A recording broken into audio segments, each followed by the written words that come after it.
我们俩吧，是高中同学，16岁就认识了。他进学校的第一眼我就喜欢他了。以前我是特别欣赏他的，决定跟他到北京来发展呢，我做出了一个巨大的牺牲。我是找工作什么的到处碰壁，他的这个工作呢，每况愈下。我觉得公司的事儿女人不应该参与。前些日子我父母给我打电话说，我俩不小了，该结婚了，要个孩子了。我不想要这样的生活，要照现在这种情况来说的话，可能我这一辈子就算是毁了。我们两个已经变成了相互的一种阻碍。12年的感情，说分手就分手。说实话，我现在真不知该怎么办了。我们到底怎么了？真实的悲。12年也许很长，但是面对人生也许又很短。12年的感情岌岌可危了，真的就要就此而分手，还是继续牵手呢？来，掌声请出这对情侣，掌声有请。男主人公彬彬28岁，来自河北，是一设计师；编辑主人公小庄也是28岁，也来自河北，是一位自由撰稿人。来，有请这两位。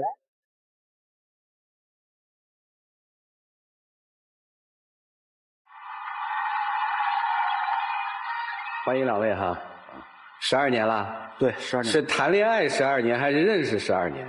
应该是认识加谈恋爱吧。认识12年，谈恋爱呢？谈恋爱，在我来说的话，应该大概有6年。在你来说呢？12年。啊，你就是从认识的第一天起就喜欢上他了，是吧？对啊。啊，怎么了？现在没什么矛盾啊，听来听去。就是一开始就是我们谈恋爱的那个时候。正上大学，属于这种两地分隔，他在北方，我在南方。毕业之后就在那边工作，然后我找了一个特别好的工作，然后薪水待遇也是特别高。他到南方不能适应，所以最后我终于决定我是来北京跟他在一起。可是我到了北京之后，我就发现我的境况跟以前完全就是天壤之别。要想找一个好的工作，根本就找不到，找到的工作都不能用差来形容，简直就是离谱。然后在这个过程当中呢，我没有朋友，因为在这边也没有自己生活圈子，我就特别想他回来之后能安慰我、关心我，然后给我一些支持和帮助，但是从来都没有。我怎么没帮助你啊？我不是给你介绍一个很好的工作吗？工资待遇6000，然后还是个记者工作，是我跟那边一个很好的朋友，好不容易要来的。你快别提你这工作，你知道吗？你让我怎么跟人交代？他不像他自己说的那么好，因为他之前跟我就是找这个工作的时候，他根本没有跟我沟通过。你怎么知道我就喜欢当记者呀？而且你6000块钱的工资，说实话，跟我在南方的时候也是不能比较的。你在南方做什么呀？到底？做人力资源。哦，完了，我在网上一查，那地方离我住的地方特别远。我要是坐公车，再加上坐地铁，来来回回就得4个多小时。在我看来，这根本不是一份什么好工作。4个小时就嫌远了。我大学的时候，追他的时候，我把我学费花了，相机卖了，然后我买了火车票，从北京直接到广州，然后从广州又坐车到湛江，从湛江我又坐船到海南。30个小时，我嫌远了吗？我做这么多，你当时那样做，只能说明你幼稚。我跟你说吧，其实这也是我特别讨厌你的一点，就是思想特别不成熟。你这么讨厌他，你们怎么还就这么拖他，他还就拖了12年呢？我是一方面喜欢他执着，可是当你真正生活的时候，他这个性格脾气，就让我特别难以接受。怎么了？你要是跟他说个事儿啊，比如说他比较厌恶的，就你在那说，他根本别往脑子里边进，你知道吧？然后你说的多了之后，他忽然一下子就爆发了，搞得你莫名其妙，还对你又说什么事儿？工作上的事儿呗。谁工作上的？他工作上的事儿。因为我觉得他根本不是一个做生意的料，你知道吧？就是谁说我不是做生意的料？你就不是一个做生意的料。你要是做生意料，我给你举个例子，他曾经接过一个就是私活，找那个人跟他说，摄像1天是500块钱，他去了之后呢，不知道为什么变成3天是500块钱了，他也接受了。完了临走的时候，人家告诉他说我想把剪辑这事儿也交给你做，他说行，还挺高兴的，回来啪啪啪啪就在那儿剪了，快剪完了。我问他，你跟他谈价钱了吗？剪辑收多少钱？他说，哎呦，我还没谈呢。我说你赶快问吧。一打电话，人那边说我是连摄像带剪辑加起来500块钱，然后把他气得没法吧，他还没理，还跟人家说不出来，在那头还跟人家一直道歉，说大哥对不起啊，是我听错了，把我气得没办法。我自己不也是后悔了吗？我也想了吗？你现在不已经是设计总监了吗？对对对，那不行了吗？干得也挺好啊。但是现在公司运营的不好，他这个公司是跟他几个那个大学同学一块儿弄的，运营了得1年多吧，到现在不见起色，几个月发不出工资来，然后还听说出现了很多状况，这些都是我问他，他才告诉我，如果我不问他，他一点风都不透。本来公司这个事儿就多了，然后公司状况又不好，我压力就挺大的。我回去你又跟我说一些公司这个那个那，我觉得我没有时间没有精力再跟你说这些东西了。你没考虑过我的感受啊？我是关心，我是担心，而且我怕你被人骗。听明白了啊，这工作上有冲突。接着咱还说那小片里的啊，是不是打算结婚啊？对，打算结婚，打算结婚。结婚以后打算是很快要孩子是吧？要孩子，你不太想要是吧？不是不太想要，就是对他这个决定我根本就不赞成。是结婚这个决定你不赞成？结婚和要孩子我都不赞成。啊？为什么不赞成？他跟我说结婚和要孩子这事儿，完全就是因为他父母跟他说了那么一句话，所以没头没脑子就来找我了。那你觉得我对你怎么样？以前好，现在很差劲。咱们有感情的。我没说没有啊，但你招我烦，你知道吧？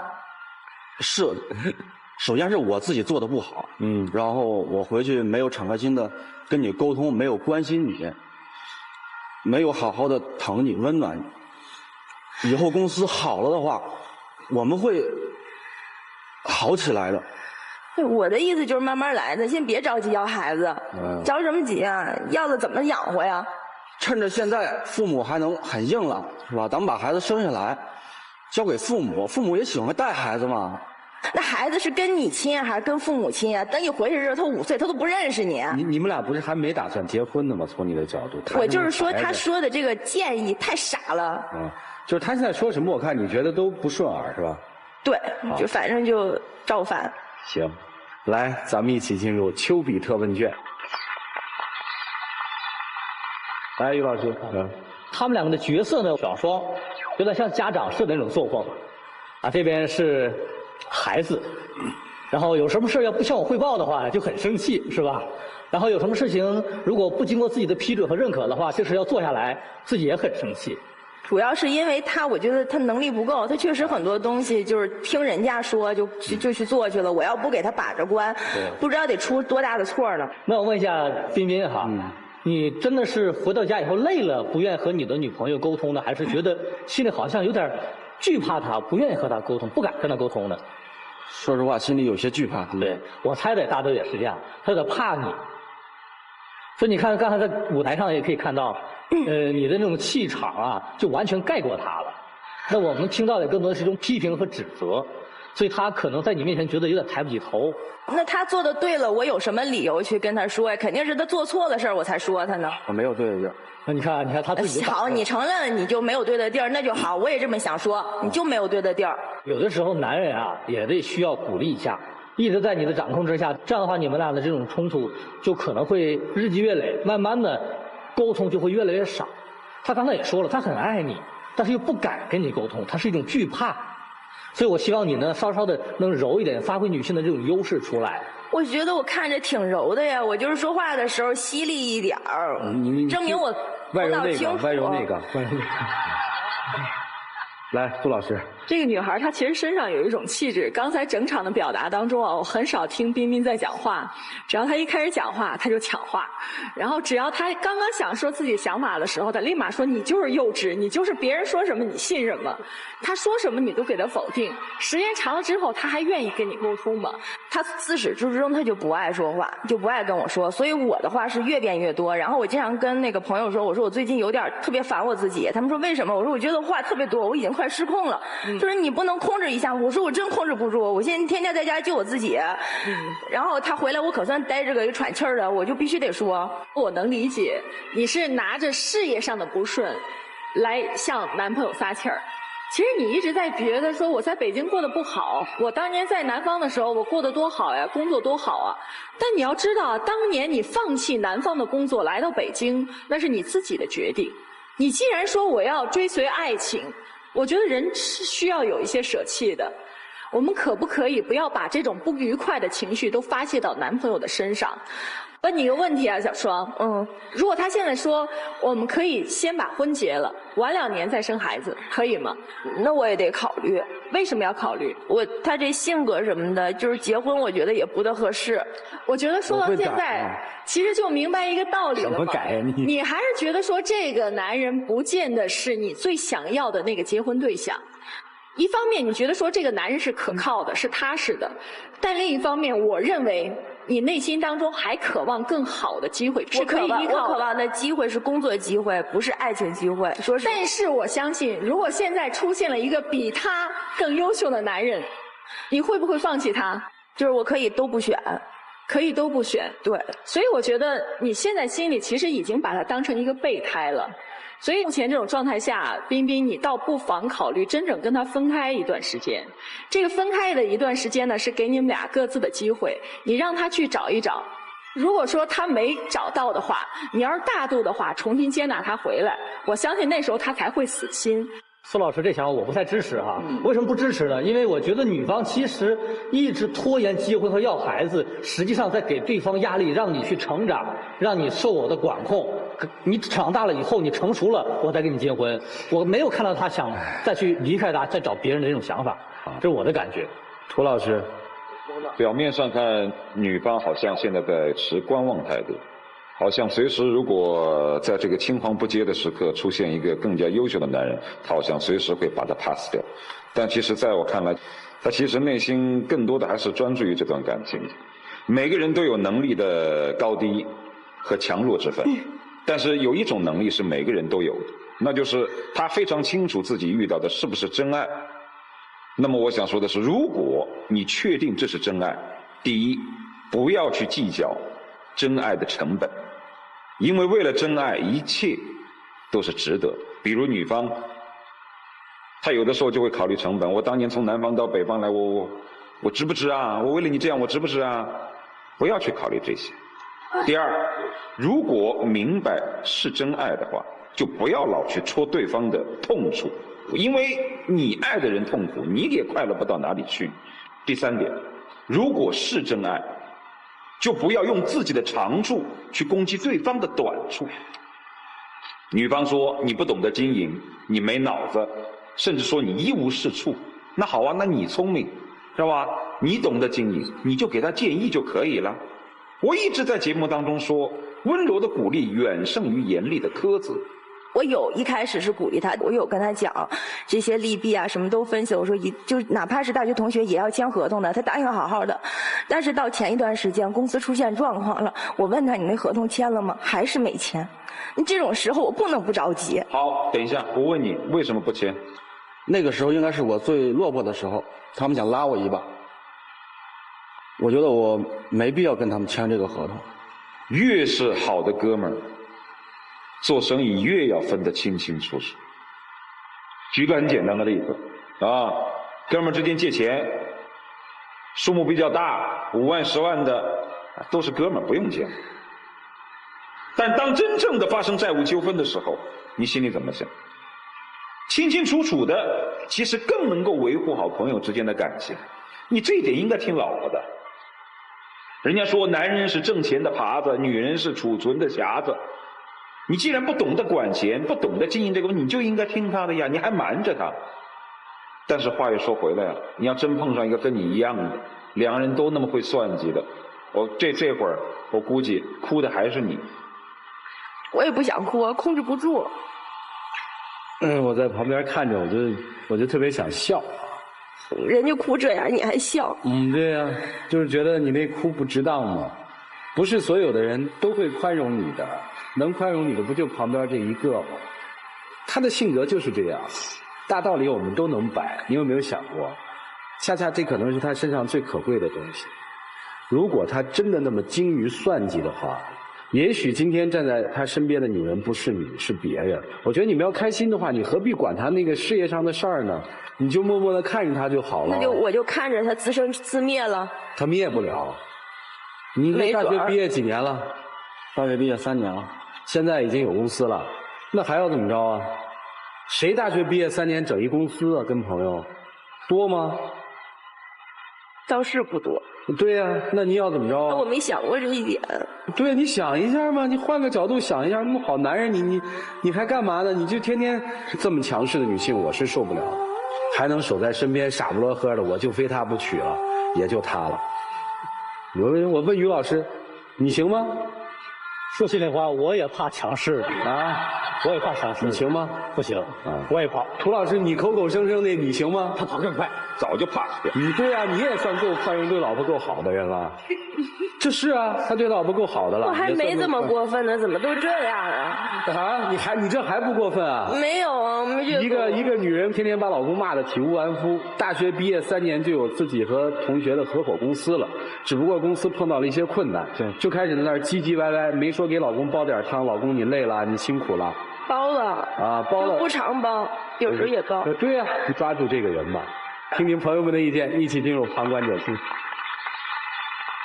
我是彬彬最好的朋友啊，大学同学，我们一起开创了公司。你看着，我看你一直在那儿乐哈，你乐什么呀？因为彬彬我知道他这个人，他是一个特别老实、特别纯洁的人。那你呢？我也是，所以说我们2个没有这个嫂子想的这么严重啊。我觉得不是彬彬变了，你知道吗？他跟大学的时候没有任何改变。我觉得是嫂子可能变了，嫂子也没变。你又不知道以前的我怎么会变？我一直就这样。你问他，我是不是以前就这样？是。别说嫂子不好，回去赶紧补合同。你直接说嫂子，我们回去补合同就行了吧？好的，我们回去一定补合同，请嫂子给我们点时间。你确定补吗？确定。行吧。您是？我是他表弟。啊。其实听完这，也就是说，对于我姐的这些就感情生活啊，当初我姐放弃这么好的一工作，在南方那么好的工作，然后来到北京来跟他一起生活，我当时觉得很诧异。后来也是听我姐说，他们的感情，他对她多好。其实从他的这个形象，包括其实我们后面跟他接触一样，非常专一，非常踏实。然后我觉得能给我姐一种安全感。你这是在这儿帮谁呢？帮谁说话呢？我怎么感觉你是他表弟呀？波儿姐，你先听我说，就是说能给他一个，但是呢，他的这种生活，我姐到了北京这种生活状态就完全发生了变化，这是让我有点不可思议的。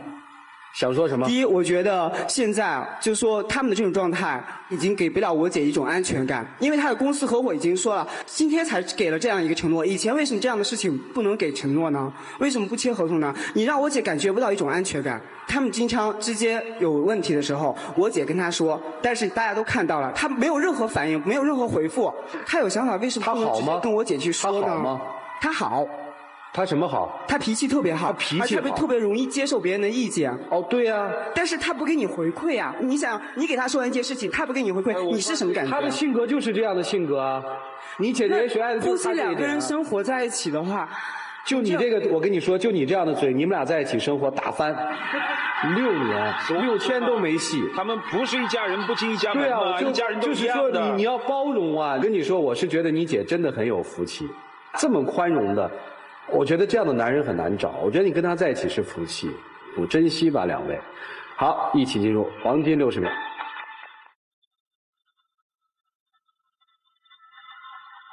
爽。其实这么多年，我给你的温暖太少了，你自己内心太孤独了，然后我没有跟你好好的沟通。其实我心里也在挣扎呢。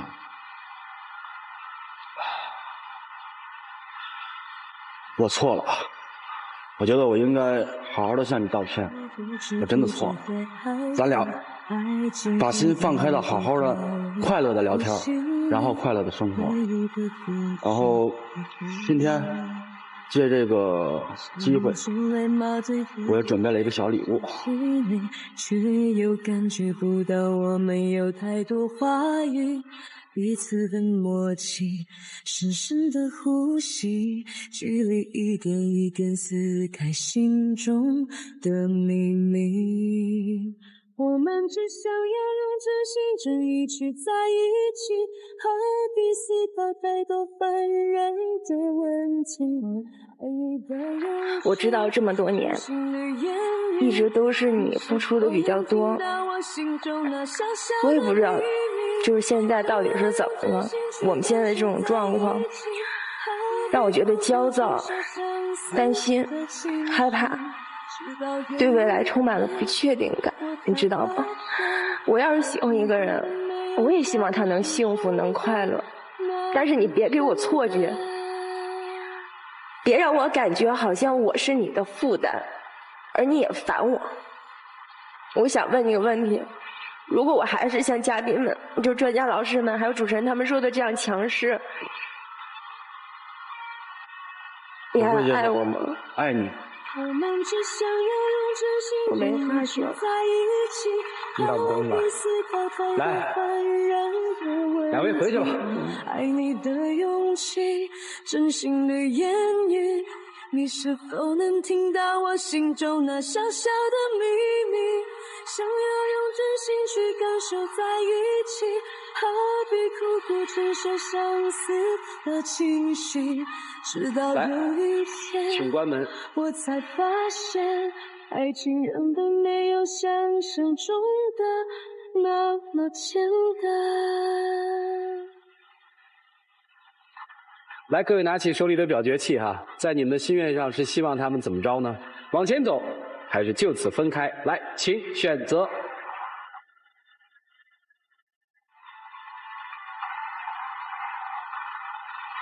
现场有6.25%的观众朋友选择了希望他们分开。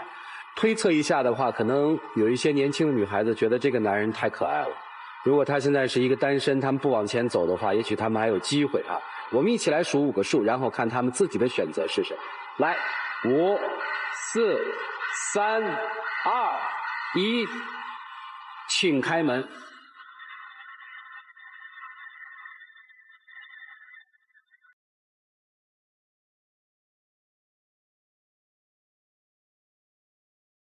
我们只想要一直在一起，不必死抱太多烦人的问题。我的眼神，真心的言语，你是否能听到我心中那小小的秘密？对啊，人家哭成这样你还笑，你这一点道德都没有。我说我自己啊，确实。来吧，小话筒有请。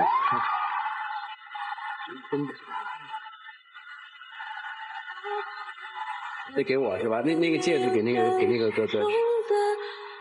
谢谢你们2位，请回。等一下，别着急，走，请回。我觉得今天应该是个反求婚哈，是吧？你刚才不说你不确定吗？人家一直很确定嘛，是吧？就是你要同意，你就跟人求一次婚。我们看看这个强势的人是怎么着的？当然是开玩笑啊，把那个过去的积怨放掉。2个人重新的开始，我们希望你们会幸福。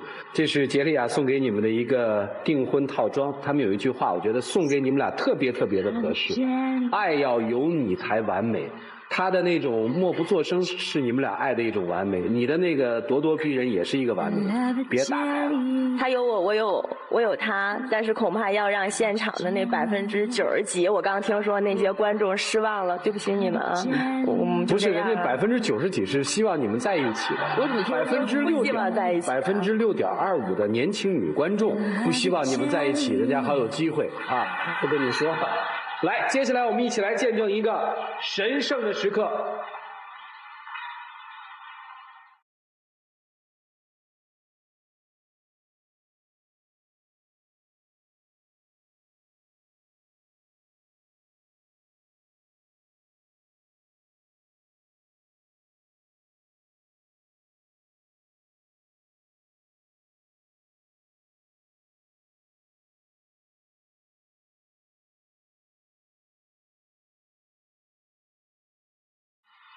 大点声，嫁给我吧。